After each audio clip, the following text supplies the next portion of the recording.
da-da-da. It's been a while since I've do da-da-da. Well, if you don't, people are going to be disappointed. Kind of like if Jason Light don't address the pass rushers. Jason, please. I love you.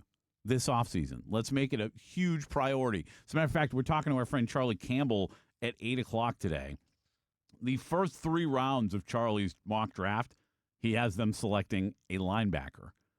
Not all inside or outside linebackers, but obviously you've got one, a couple of each or whatever. But I don't remember off the top of my head, but I remember specifically 3 linebackers at the top of his mock draft. We'll go over that with Charlie Campbell at 8 o'clock. But outside linebacker, a pass rusher, in my opinion, I think in a lot of our opinions as Bucs fans, the most important thing this offseason, unless a really good point brought up on the text line. Somebody texted in and said, guys, why are we still talking pass rush?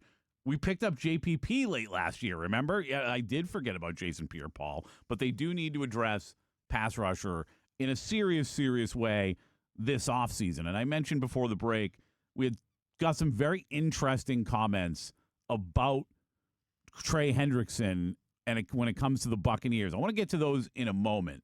But I also asked before the break, is it possible Trey Hendrickson is underrated? And I know he's getting a little long in the tooth. He's not a young player anymore. But I heard a stat that when I heard it, I went, wow, that's really impressive. How many people do you believe have more 13-sack seasons than Trey Hendrickson? If you would have asked me that yesterday before I found this stat, before I heard this stat, I would have said, I don't know, 10, 15, 20, 30, right? Like there's probably been a handful of dudes that have more 13-sack seasons than Trey Hendrickson. Well, there are not. There are 5. And the list, it's not bad. TJ Watt has 5 seasons with 13 sacks or more. Future Hall of Famer. Yeah. And the rest of them, they're already there. Kevin Green, I'm sorry, one of them is not, but he will be as well. Kevin Green has 6. Myles Garrett, who's the best defensive player on the planet, in my opinion. Future Hall of Famer. Absolutely. Also has 6. Bruce Smith has 7. And Reggie White, that freak. God, I'm so lucky that I was alive to see Reggie White, man. Reggie White had 9. Wow. And we're so lucky. We get a guy in here every week, even though he's not here today. We actually get to block, or I don't know if I should say got to block, had to block Reggie White at parts of his career in Ian Beckles. But that list is pretty damn impressive. It is. And one thing that when you and I have talked about Trey Hendrickson, and we've had the conversations about Max Crosby, Trey Hendrickson. Trey's older, about 4 years older than Max Crosby.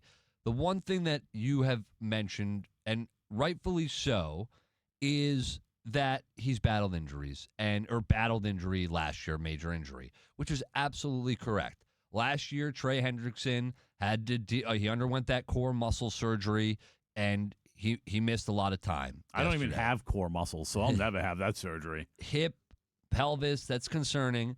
But for football, absolutely. Definitely. And for his position and how you operate and how you try to be deceptive with your body movements to gain positioning. And just when you think about hip, you know what I mean? How many plays do guys make by, you see when they come around the corner, the bend that they have. If your hip's banged up, that's tough to do. So I'm not going to look and say this guy has an injury history because of 1 year where he got hurt. Because before that, the last 2 years before that, he played in all 17 games, and both seasons, 2023, 2024, that's not that long ago, 17 and a half sacks. 17 and a half sacks. Even if you split the difference between the two, and you still end up with between last year when he was injured with 4 and 17 and a half, you're going to end up with double-digit sacks. I just pulled it up, so I probably wouldn't know this either, or I don't know this, actually, without, actually looking it up. How many Buccaneers do you think you need this past season? And I know Trey Hendrickson didn't have 17 and a half this year, but he had it, like you said, the 2 years before that. How many Buccaneers this past season would it take to get to 17 and a half? You're talking about the top sack getters for the Bucs. Yeah, and obviously not the bottom of the list. You're going to take a lot of dudes. You take the Bucs top sackers. How many do you need to eclipse 17 and a half? I'd say 4, maybe 5. You'd get to the 4th one. You'd get 4. To the 4th one. Yeah, You've got which is a problem. You have 15 combined between Yaya Diaby, Vita Vea, and Levante David. Yaya had 7, Vita Vea had 4.5, and Levante David had 3.5. And then you eclipse that. That's obviously 15. You go over the 17.5 with Servassier Dennis's 3, or if maybe you want to use Anthony Nelson's 3. Whoever's 3 you want to use, one of the 3s. You'll take the top 4 Buccaneer sackers to get to 17.5 sacks, which, again, Trey Hendrickson had 2 years in a row right before last season where he did deal with an injury. Does the injury scare the Buccaneers from wanting to pay him all that money because he's going to require a lot of money to be paid to him?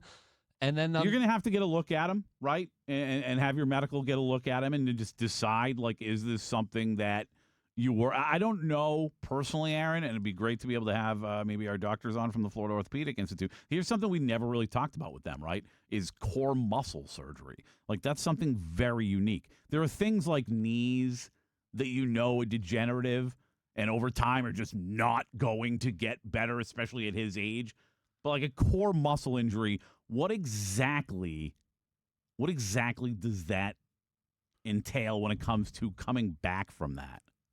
I'd have to imagine that if you got the surgery, which he did, and you have plenty of time because he didn't get back, you have plenty of time to get back or to work on it.